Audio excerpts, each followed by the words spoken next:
That's it for today's 7 Super Tips. We need your help. We're trying to empower 7 billion people this decade, so please subscribe to subscribe.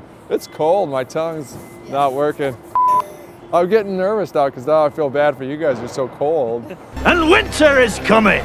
And every time I screw up, it's just like, are you kidding me? Like, let's get out of the cold. All right, all right, all right. All right, all right, all right. Oh, Christ. How you doing? That's what I love about these high school girls, man. I get older, they stay the same age.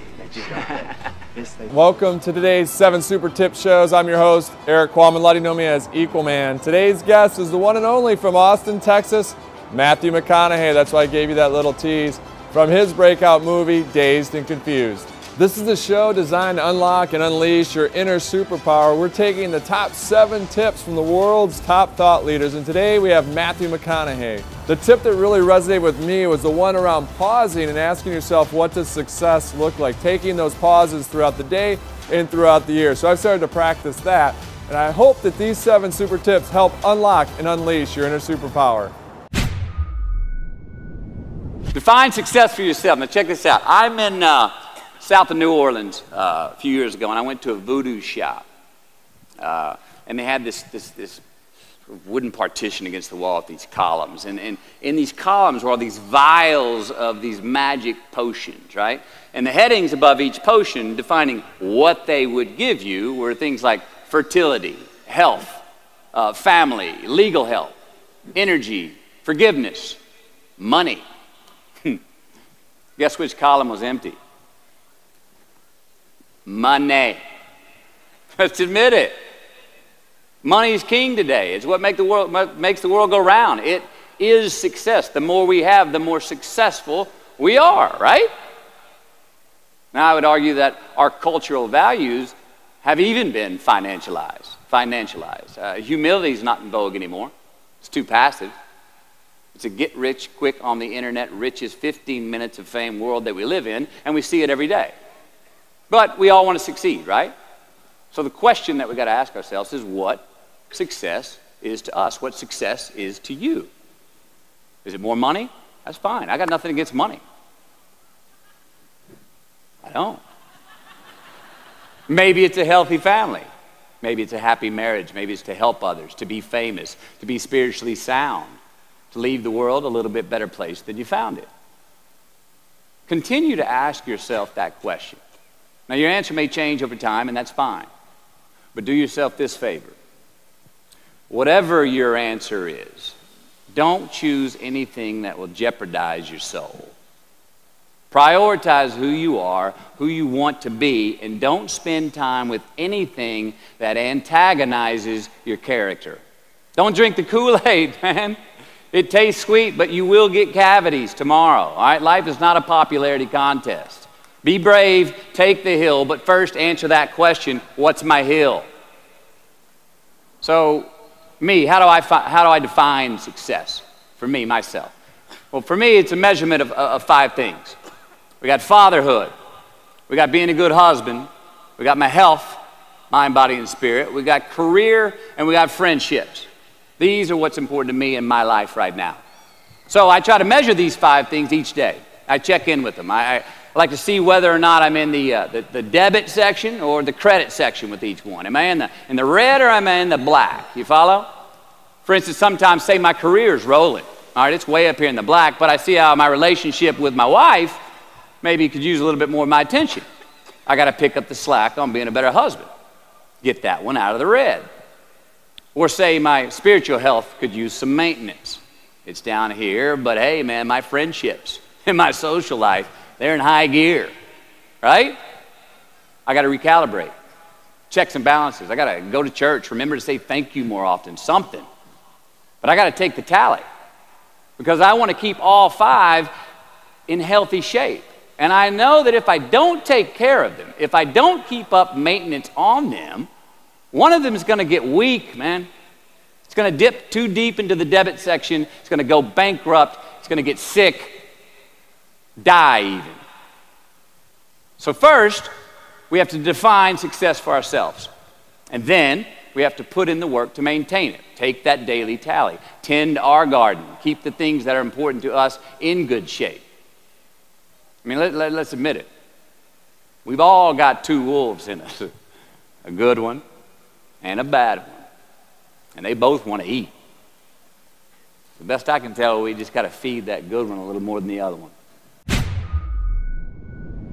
I'm probably much more intentional than people would think I am.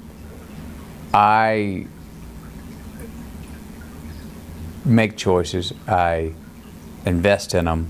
I work on them, and I don't choose to really share a lot of that. That's my own private time. I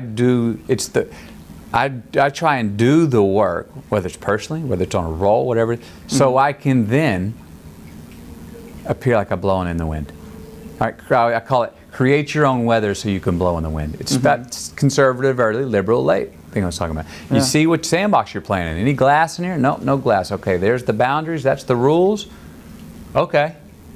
Now, get four-dimensional in the sandbox. Now, blow in the breeze. Right. You know, give me I choose my direction.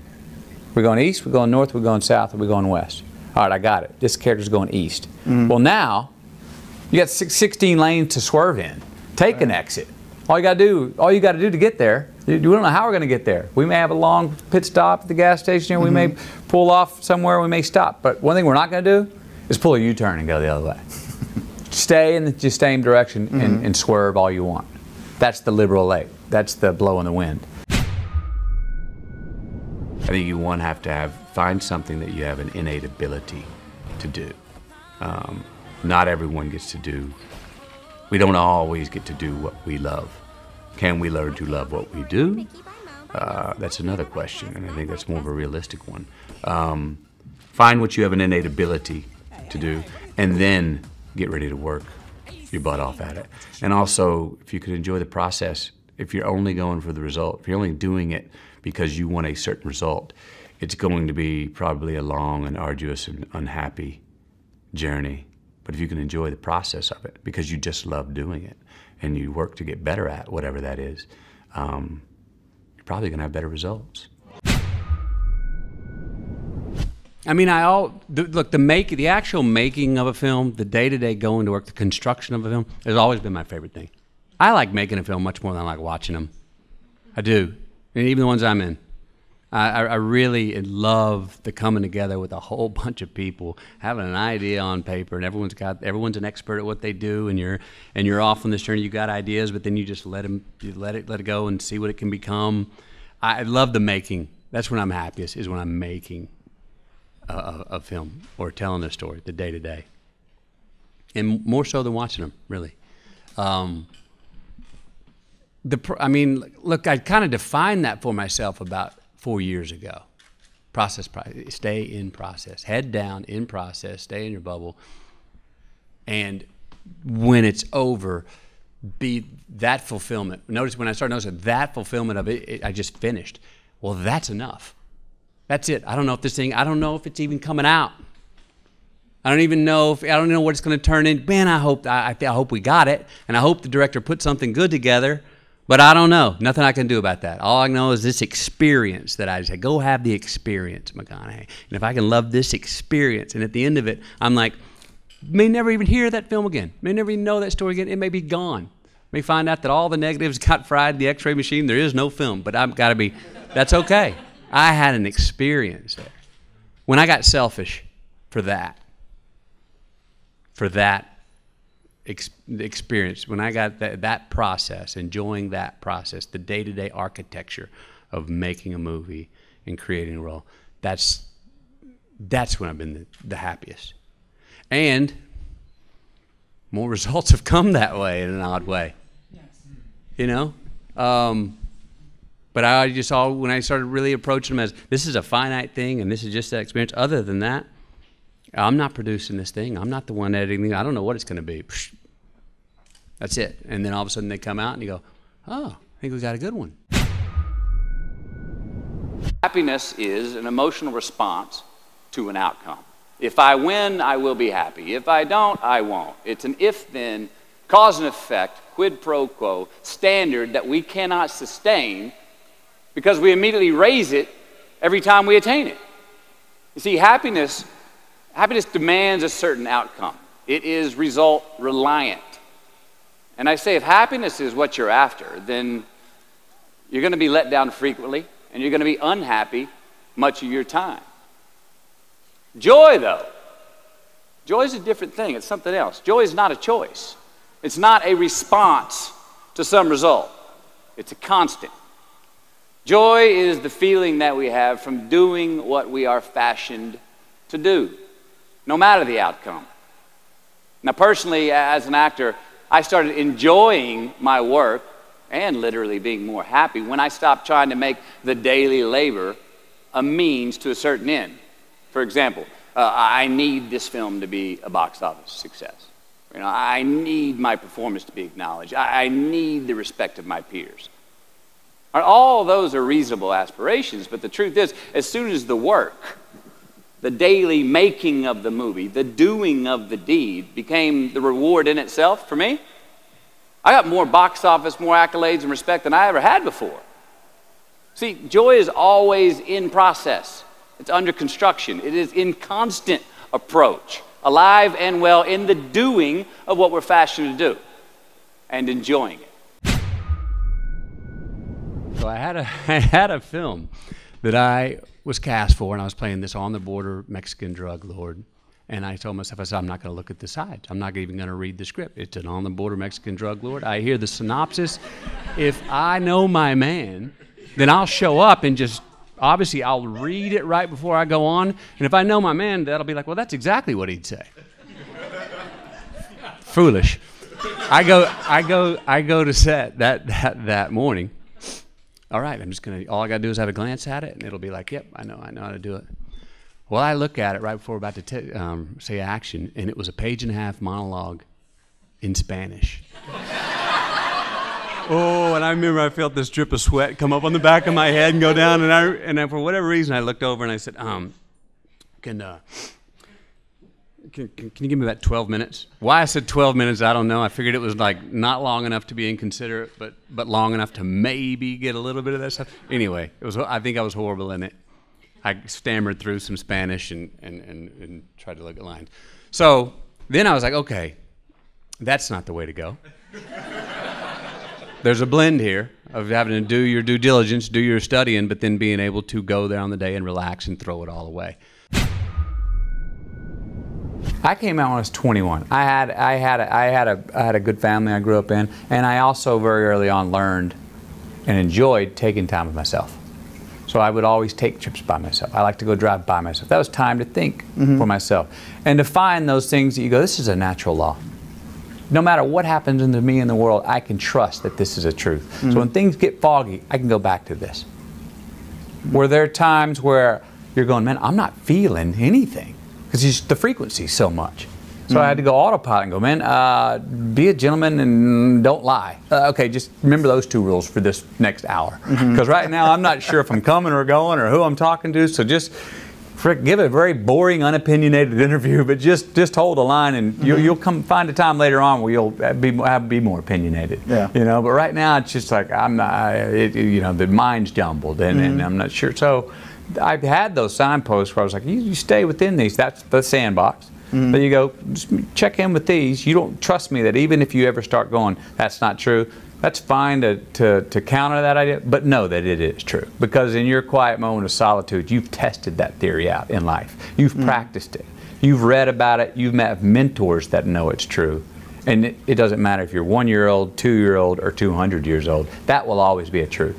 So when it gets fuzzy and the clarity's not there, those were some knots in the rope that I needed to hang on to.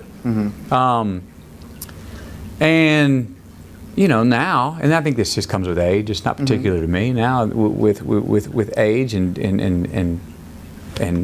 doing some work that it's given back to me, with feeling the work that I'm doing, with maintaining relationships that I've had in my past, making new relationships that I've got in the future, still learning more new things every day, whether it's from my children or whether it's from work, where I'm learning a lot.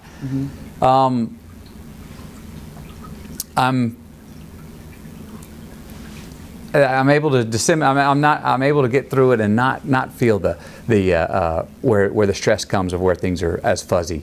You know, that I know that now, boy, when things are clear and I'm engaged with what I'm doing, get on it and keep pressing the gas. You know, because it's going to get fuzzy again. It'll get fuzzy again. For anybody that's gonna, you know, any of us, if you're after something, if you're a seeker in any way, life's going to get fuzzy along the way. If you're stagnant and you're completely content with where you are, and that's where you're, well, then you're cool and you can sit with those glasses for the rest of your life until something from the outside comes in and just jackknifes your life. And, which it always will. You know? But even if that doesn't, you don't have to go looking for trouble. You don't have to look, there's another theory, the art of running downhill. Don't trip yourself when you're running downhill. When things are clear and you're going good, don't trip yourself. There's going to be a pothole up ahead where you're going to fall in anyway. So while it's clear, don't look for the fuzziness. Yeah. It's going to get fuzzy again, trust me. You know? That's it for today's 7 super tips from fellow Austinite Matthew McConaughey, and I want to thank you for watching the show today. I'm your host, Erik Qualman. Most of you know me as Equalman. We'd love to hear from you, so please comment below. Who do you want us to sit down with or curate? Which thought leader do you want to get 7 super tips from that'll unlock and unleash your inner superpower? That's it for today's 7 super tips. We need your help. We're trying to empower 7 billion people by the end of this decade. So please subscribe below or follow us anywhere on our social channels. It's Equalman across the board. That's it for today. And remember, it's not what we take from the world, it's what we leave behind. And make sure that you're getting right at your core, at your inner superpower. And we want to thank Matthew McConaughey, the actor extraordinaire, for his 7 super tips. Let me redo that. Extraordinaire is a little aggressive. A lot of you know me as Equalman. Just want to thank fellow, let me do that again. Super tips. We need your help. We're trying to reach 7 billion people and turn them all into super, oh, that's bad. Here we go.